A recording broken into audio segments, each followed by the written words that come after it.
જમ્મુ કાશ્મીરમાં આતંકવાદી હુમલાના મામલે ધારી પોલીસ દ્વારા અલગ અલગ ટીમો બનાવી વિવિધ વિસ્તારમાં કોમ્બિંગ હાથ ધર્યું છે. ધારીના હિમખીમડીપરા, નવી વસાહત, મેન બજાર, પ્રેમપરા વિસ્તારમાં વિવિધ વિસ્તારોમાં પોલીસે સઘન ચેકિંગ હાથ ધર્યું છે. ગેરકાયદેસર રીતે લોકો વસવાટ કરે છે કે કેમ તેની તપાસ શરૂ કરી છે. બાંગ્લાદેશીઓ અંગે ધારી પોલીસે ઝીણવટભરી તપાસ શરૂ કરી છે.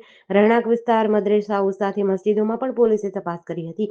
પરપ્રાંતીય લોકોની પોલીસ દ્વારા તપાસ હાથ ધરાઈ હતી. આ ચેકિંગમાં ડીવાયએસપી જેવી ગઢવી, પીઆઈ દેસાઈ સહિતના મોટી સંખ્યામાં પોલીસ કર્મીઓ જોડાયા હતા.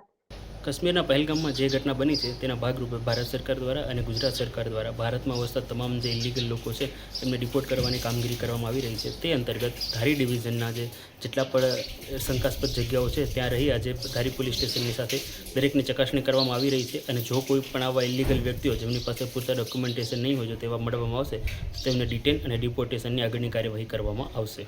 જેડીસી ન્યૂઝ સાથે ટીનુ લલિયા સાથે યોગેશ ઉનડગઢ, અમરેલી.